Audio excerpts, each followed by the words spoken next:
Hello everyone, নিয়ে আসলাম কাঁচা আমের রেসিপি। প্রথমেই আমগুলোকে কেটে নিলাম, তারপরে মশলাগুলো রেডি করলাম। প্রথমে রয়েছে ধনিয়া, শুকনা মরিচ, তারপরে এপাশে রয়েছে মিষ্টি জিরা, কালো জিরা আর মেথি। আমি নিজের মতো করে মশলাগুলো রেডি করে নিলাম। খুব অল্প মশলায় তৈরি হয়ে যাবে কাঁচা আমের আচার। আর আমি আলতো আছে শুকনো মরিচগুলো একটু ভেজে নিলাম, পাশাপাশি অন্য মশলাগুলো আলতো আছে ভেজে নিলাম। খুব বেশি পরিমাণে আঁচ দেওয়া যাবে না, এইভাবে নাড়তে হবে, না হলে কিন্তু পুড়ে যেতে পারে, আর পুড়ে গেলে টেস্ট নষ্ট হয়ে যাবে। পরে হচ্ছে আমি এই যে পাটায় মশলাগুলো গুঁড়ো করলাম, পাশাপাশি শুকনো মরিচগুলো গুঁড়ো করে রেডি করে নিলাম। আমার মশলা রেডি। খুব অল্প মশলা রেডি হয়ে যাবে কাঁচা আমের আচার। এরপর চলে আসলাম সরাসরি চুলায়।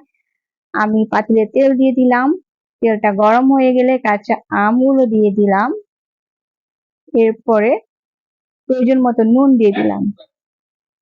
একটু সময় নিয়ে অল্প আঁচে আমগুলো তেলের মধ্যে সেদ্ধ করতে হবে। সেদ্ধ কিছুটা হয়ে আসলে আমি প্রয়োজন মতো চিনি দিয়ে দিলাম। আপনি যদি মিষ্টি কম খেতে চান কম মিষ্টি দিতে পারেন, আপনার যদি মনে হয় একটু মিষ্টি বেশি খাবেন সেক্ষেত্রে আপনি মিষ্টি বেশি দিতে পারেন। একটু ধৈর্য ধরে আমগুলোকে নাড়তে হবে যাতে করে পুড়ে না যায়।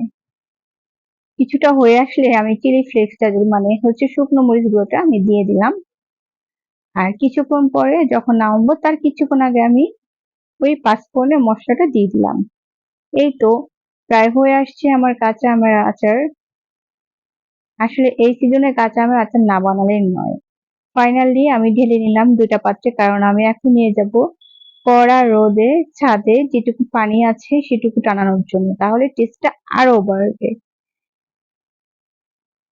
এই হচ্ছে আমার কাঁচা আমের আচার রেডি। আর ফাইনালি এই যে আমি যখন ছাদ থেকে শুকায় নিয়ে আসলাম তখন এইরকম অবস্থা, এরকম একটা টেক্সচার চলে আসছে, খুব সুন্দর।